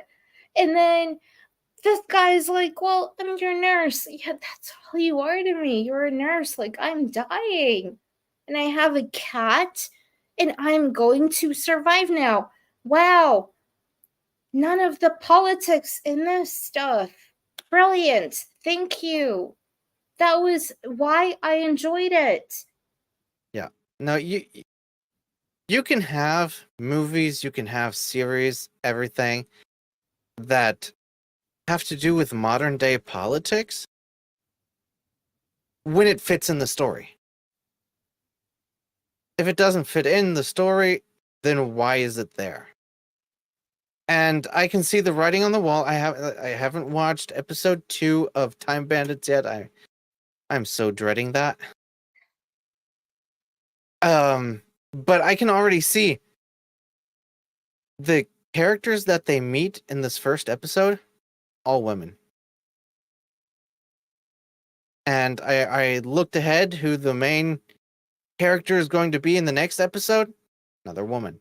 Instead of having the actual history in it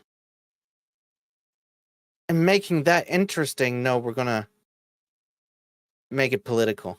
And it's just it's really bad. And then we're gonna lie about it. I could get into it. I went into it on my video, on my review of episode 1. Yeah, go check out Clifton's video. But Clifton 3D. thank you. But I do want to say hi to Jason. Great to see you. He's not going to watch Time Bandits. And yes, this is basically it for modern audiences. Run. Yeah. This is like, horror is one thing that you can do with like politics, but make it super like dumb or funny. Like, horror is the one genre you cannot go wrong with. Like, look at Scream. But it's the last Scream that I watched. It was Courtney Cox, and she's like, I'm a reporter, now I'm producing this, and then she like, again, no spoiler territory, but that's one genre you can get away with. All of this else shit that's going on, I don't care. That's why I'm going back to horror, because in horror you can do whatever you want. yeah, definitely. And yeah, horror you can have it. You can make it fun. And usually I haven't seen a horror movie ever that was political in nature. Oh, what you mean? Like every single like YouTube video about everything going on in the world right now? Yeah. I guess that's kind of horror, isn't it? Yeah. But no, I agree with you. I think like for me, A Quiet Place was a good thing to begin with. Mhm. I really don't care about people talking about how horrible, like, oh, it's Lupita Nyong'o. Like, I think she's a good actress. I don't care. That's not political to me.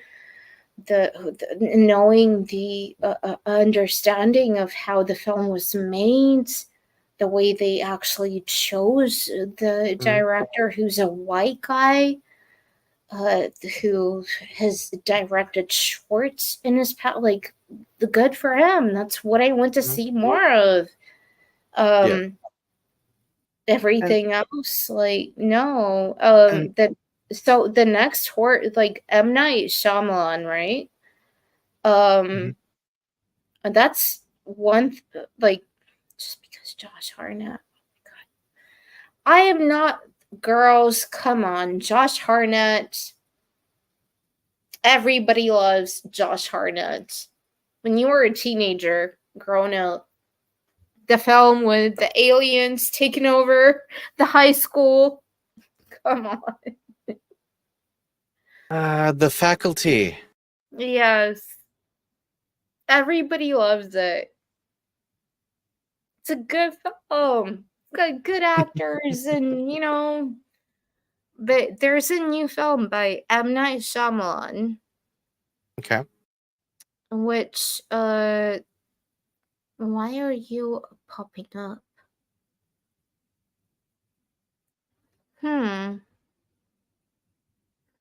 Clifton. Oh, what? Why am I here alone? You're not. Mm-hmm. It's a horror film. Yes, it is a horror film to see me on screen. Yeah. Why am I on screen? Why aren't you here? This one.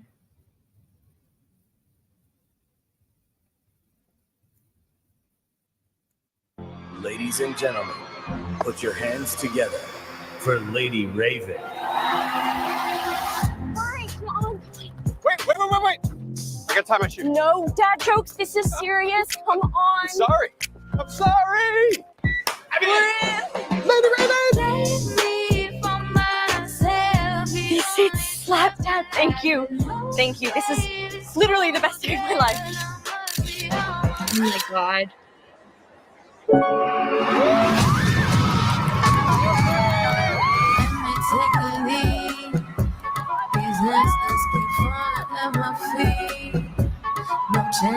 Hey, I gotta go to the bathroom.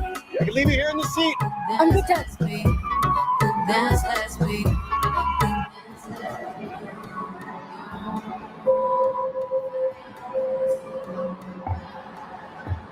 Right?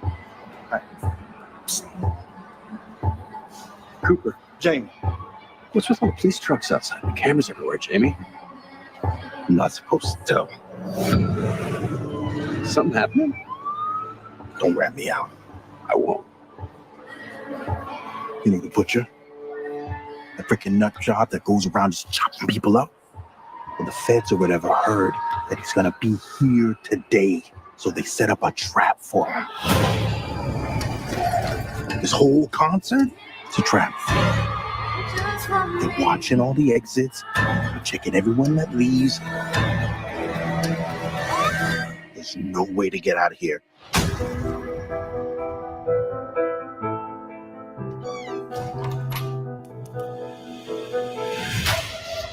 I see them. Somebody help me!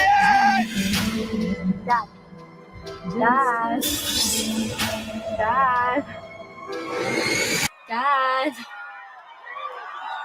I'm sorry, Riley, what was that? Never ready for it. Put myself in your day. Your daughter's never gonna forget this day.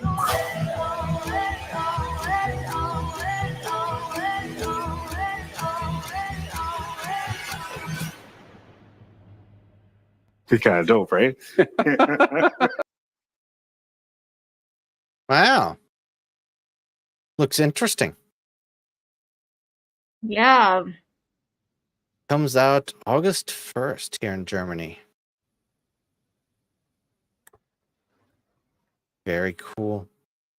Jason said the actor for the singer Lady Raven is Chalamet. I don't know how to pronounce. Shai, eldest daughter. That's pretty fun, and this movie looks like it can be a fun watch. This movie looks badass. They are trapped with him. Like imagine being trapped in a rock concert. Massive studio. Yeah. Yep. But also to talk about massive rock studios and concerts, Clifton 3D. I'm not a massive rock studio. No, but you do have a video that you put out, which you need to plug. Yeah, I put out a video because I actually did torture myself and watched Time Bandits episode 1. I'll do episode 2 tomorrow, and I'm going to let everyone watching decide if I continue to do this to myself and what could possibly turn into something bigger, because I offered to do deep dives on the real history. So go check that out. And I started a gaming channel. Yeah. So yeah, you can find that on my main channel, Clifton 3D, right here. Yeah. So thank you.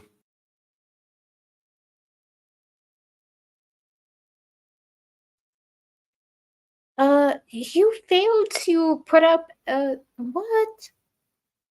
What?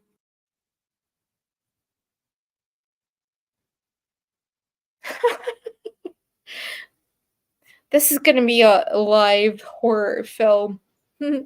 But no, cats are absolutely great companions.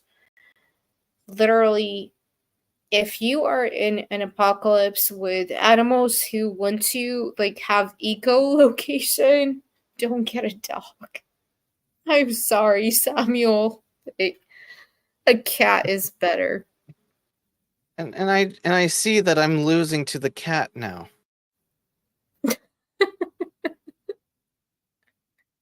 Darn it. Oh, Ryan just shut up. Hope you guys had a great show. I'll catch replay. Can you hold the fort for 1 sec so I can get the actual cat? Sure. So what are some horror movies that you guys in the chat like? I haven't watched horror in quite some time. There are a few that I think I probably do want to go back and watch.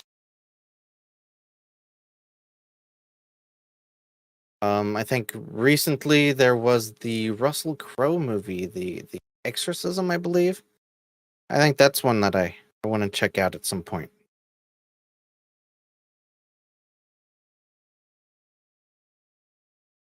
Soka says Pearl. I don't even know it. I've heard about it. From 2022. That's interesting.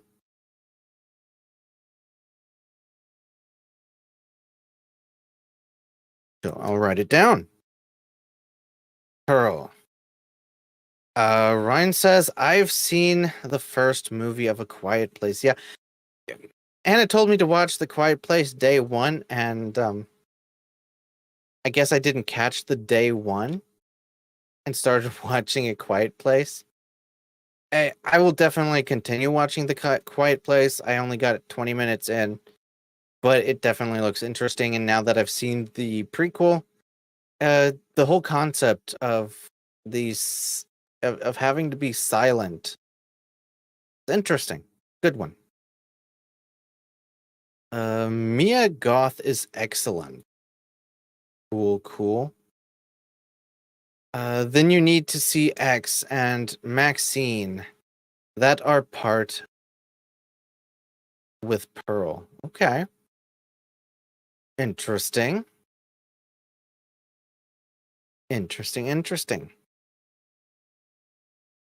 So, had a lot of fun talking about A Quiet Place day 1. Hope you all enjoyed it as well. And definitely go check it out. And Anna's back. And she's mute.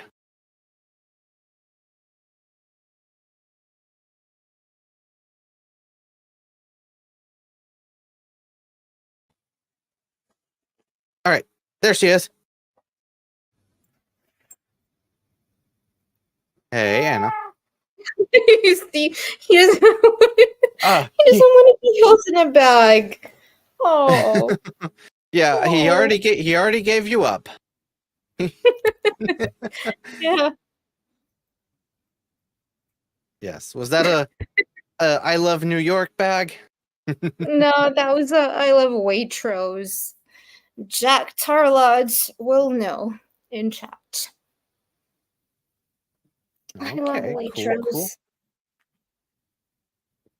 Grumpy kitty. Yeah. But anyway, Also, I feel like it was a good film.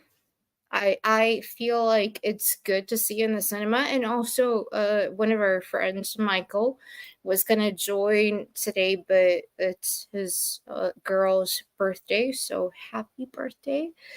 But he saw it in the cinema with her, and he said that definitely the sound design is something that makes it better. So I think being like shh, and Mhm. like talking quietly and having like the thunder and all these like other things going on, like going to the theater is more exciting to be able to experience that for I me. could But I I'm could still definitely see not going that. to pay like 30 quid for that No, experience. definitely not. I have the same problem. Do you want to give it a rating out of 10? Out of 10, I would think it would be probably like a 6.5, just because of the fact they actually did have actual animals on set. Like the boys, why could you not get Terror, the bulldog? You did have him in like 2 minutes of one episode, and it's like, oh no, like Eric Kripke's like, oh no, it's so difficult having an animal on set. I'm sorry, no, it isn't. You were just proven wrong. You had a whole Yep. film with 2 cats. Like, no, you can have a bulldog, which is a dog, which is why I'm saying, like, is it easier to train a dog? And even with, oh, I'm ranting. I'm sorry. I'm gonna.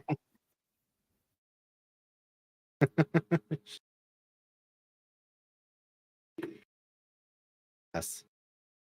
But no, I get you. I totally get you. And like, this isn't the first movie or show that has worked with animals, so it is possible. You are still mute.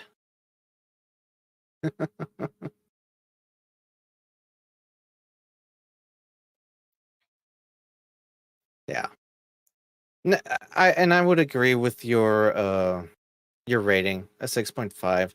Yeah. I really loved the humanity, them coming together, the storyline of it. So that really gave it a top notch. But yeah, maybe because I didn't see it in the theater, like just some it felt like something was missing Yeah. from it. I But agree. but a 6.5 is good. It's better than the average movie. And I do like Joseph, what's his name? Joseph Quinn. Yes, Joseph Quinn. I do like him. I think he like the fact that he's like, "Oh, I'm just a lawyer. Like my parents are in Kent." And I'm like, well, Kent is like that like brings realism to it. It's not just like localized to like that my parents are in Kent. Like, if something like I'm sorry, I'm ranting again, but if anything happened like that, like my first thing would be to like grab my cat, right? I'm not gonna have him on a harness because he's gonna kill me if I'll put him into his little kitty bubble balloon thing, Yeah. rucksack, put him on, have like everything I can eat, like beans, cans of this, and then like go, where's my nearest shelter? Like, I don't know. There's nothing here. It's just like forest and forest in like train station. So where am I supposed to go? Oh, car park. Car park that actually has a supermarket. So a lot of people are going to go down there. So it's going to be a shit show. So I like it makes me think of those things, not because like I'm insane or anything. It just makes you think of like seeing that, you know, she has a cat. And like, how would the cat react? And how would you react? Like, that I like. Everything else is very basic horror, just not very compelling stuff. Yeah. But overall, I liked it. I also, Damon Husso, always great in everything that he does. I like that actor. And an actor that I didn't know, Elijah Ungavry. I don't know if I'm pronouncing that correct. Who? Elijah Ungavry. I don't know if I'm pronouncing it correct. But I saw he's also in Dragonheart. I can't believe they're still making Dragonheart movies. Who is he? He was... Oh, I can't find it.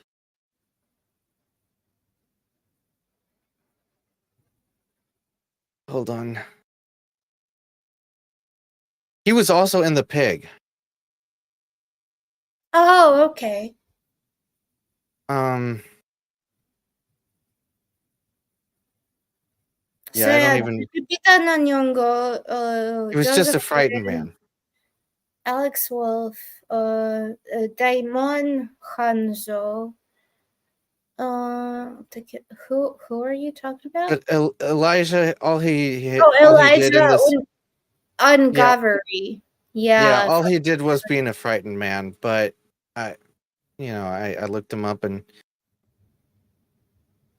You yeah, I just saw... his beard, don't you? No.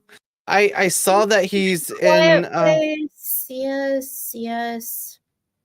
in 2017 he was in Dragonheart. And I loved Dragonheart 1.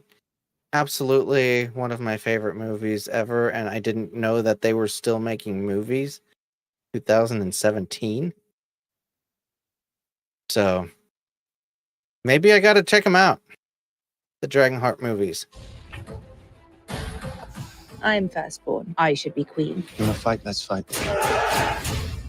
When you were born, you inherited a gift, a dragon heart's power. Your rivalry must end.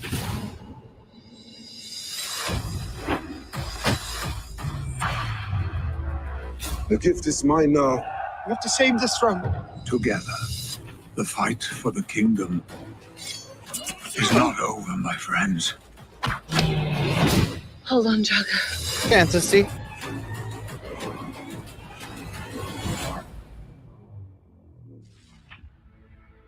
Okay.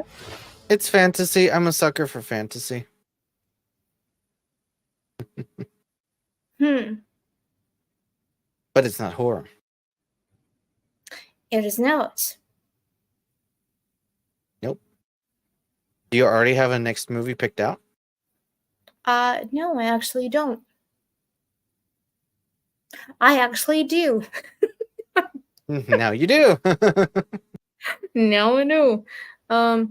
No, whatever chat wants to, like, whoever, I am all for, I am a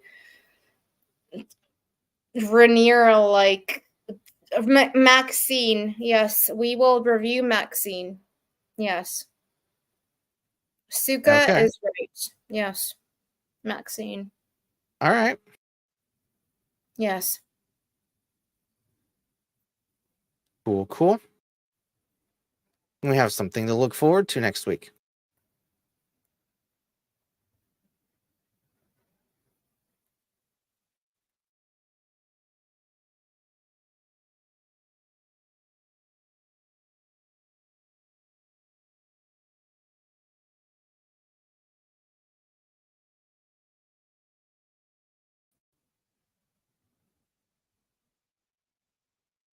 Have you seen the actual trailer for Maxine? No. And apparently I have to watch Pearl first. Yeah. I didn't like Pearl. Okay. But Maxine is like, I love it. All right.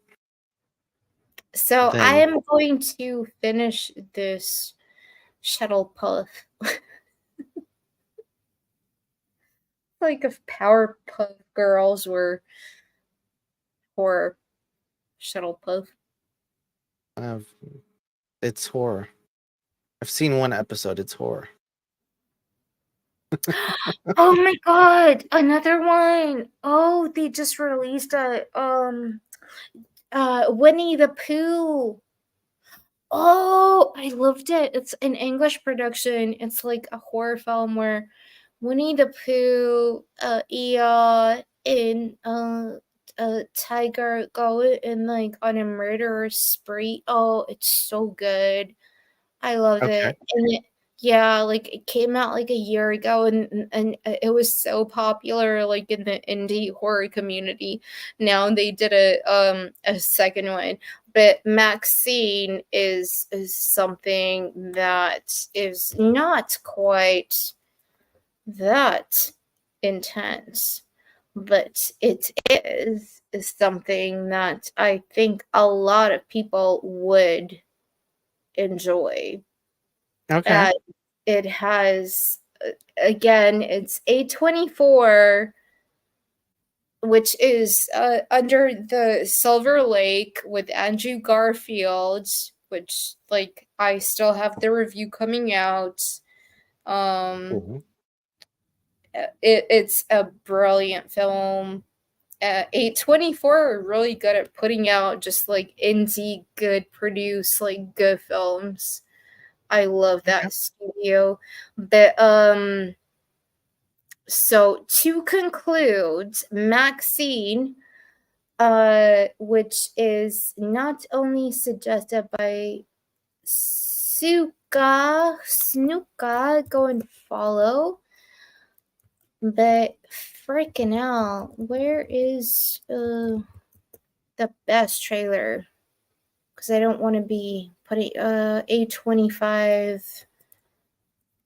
One sec, guys. Maxine. I don't want to be giving credit to like Amazon or anyone. Actual studio. Yeah, there we go.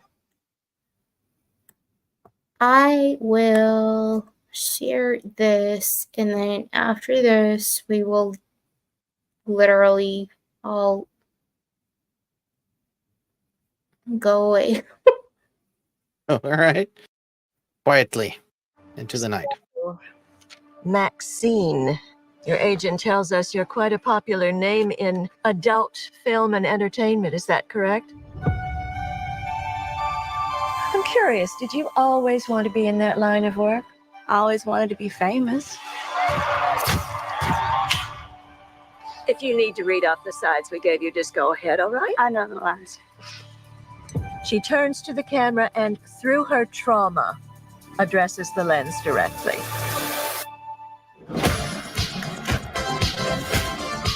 Name 5 celebrities who got their start in horror movies. Jamie Lee Curtis, John Travolta, Demi Moore, Brooke Shields, and Maxine fucking Minx. I don't like walking out here with that freaking Night Stalker guy on the loose. The Night Stalker. Night Stalker? Night Stalker is terrorizing Los Angeles. I can handle myself. So said every bad girl in Hollywood. Maxine, I'm the private detective. I had to find you. My employer is a very powerful man. Past ain't finished with you. It's gonna keep knocking at your door. Okay, so just quickly, they're referring to the Night Stalker, which is Richard Ramirez.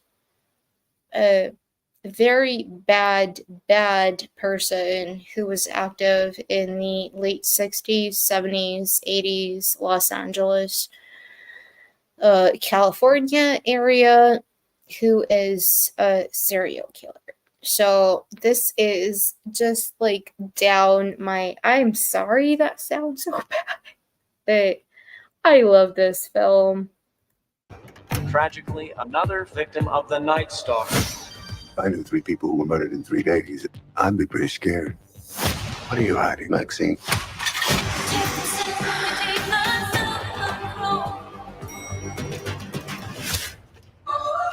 If I tell you something, we've got confidentiality. What'd you do? This is the defining role of your career. Whatever's going on in your life that's interfering with this picture, squash it. I intend to.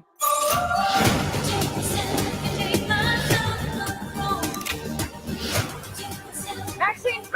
Maxine. Maxine. Maxine. You're a fucking movie star.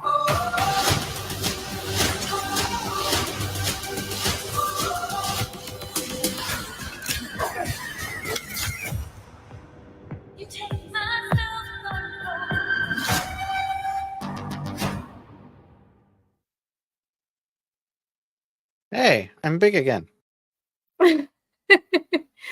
Yeah. So, Jason brings this up. You have to see X, of course, to understand this movie. Yeah, no, X is very so from Ty West is a very different kind of director. So X is X. Like it's about a group of people who go into a place in the middle of nowhere to shoot a porn film. Right? Mm-hmm. And Mia Goth is one of the people. It's not a good film.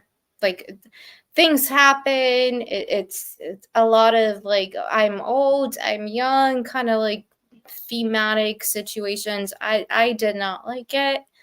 Mhm. There's a lot of shit going on. Like I think Rob Zombie actually does it better with a 13 when they stop by a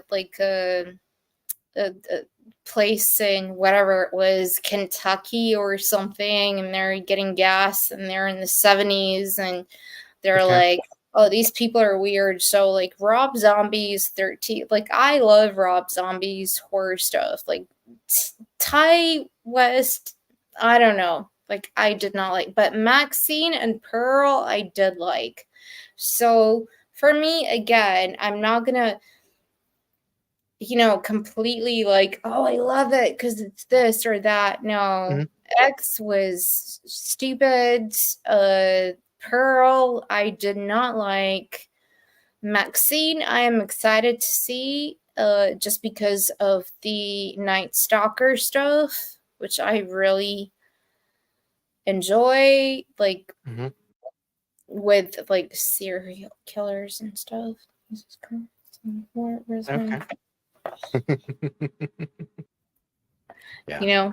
No, but that's all right. I'm just trying to figure out if I need to watch 50 movies to understand this one. no. All right, that's good. Yeah, so A Quiet Place. Your out of 10 verdict for the film. Same as you. I'm going with the 6.5 out of 10. Suka, no, I do love it. I just don't. I can't like be a person who's like, oh, because like I love Rob Zombie's like House of a Thousand Corpses, but then he has like Devil's Rejects, which was shit, and then he has like after like I can't. I love my Rob Zombie. Oh my god, like give me Rob Zombie every day of the week, but like I'll call it out. I did not like it. I'm sorry. I didn't like it. But for me, yes, A Quiet Place as a whole, a franchise, I would give it a 6. And Quiet Place Day One compared to the other films, I would say it's a lot more Hollywood based and getting people into the cinema and hiring somebody who's not very experienced to like saying no to people. So a 6 Fair enough. out of 10. Yeah. Sounds good. Overall, I mean, I would recommend the movie. Oh yeah. Because Definitely. cats. Definitely. And also, everybody in chat, you are literally the ones who are the cats that I would take into my bag and carry you. Where's my little bag? Like, hold you and like she does all the time. And I don't care about the male character. Joseph quit. I don't care about him. I don't care if he died. Like, he's cute, whatever, but I always think about him as Eddie Munson from Stranger Things. I don't care. I only care about Sam and Frodo.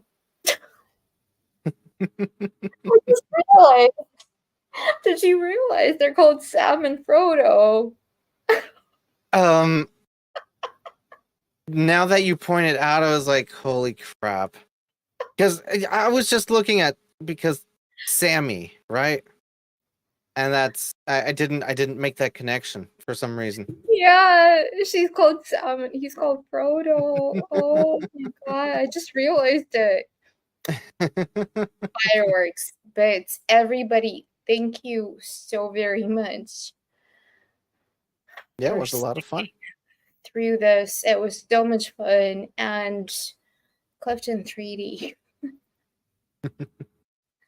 What are you up to? So I'm trying to make videos again. And I know we haven't done a insert culture in quite some time. I'm trying to aim for next week Friday. We want to change the time because quite frankly, Europeans being up at past midnight doing a stream until 4 o'clock in the morning, I can't do it. Yeah. And Yeah. I've been sleeping. It's helped. I've been creative again, making videos and doing shit. So, yeah, showed me that. But we're gonna come back. The announcement, of course, with Anna there. Thank you. And for me, I love to do whatever whatever the hell I want to do, but I get an idea and then I like write a whole bunch of notes and do a whole bunch of shit and then get my cat and then talk to people and then suddenly it's like it's happening. So if I was unprofessional in any way, I do not apologize. I expect everybody in my chat to be as unprofessional as you want to be and to be as true to yourselves as you want to be. And also, this is Horror Me Thursdays. So, whatever horror films or anything supernatural, anything that might have happened to you, even like tell us, you know where I am, you know where I'm at, let us know because that's what I'm here for.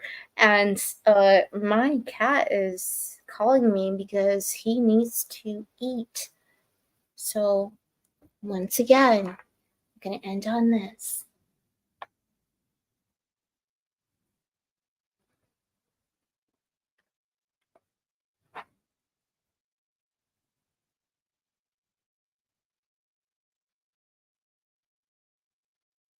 Oh, fuck.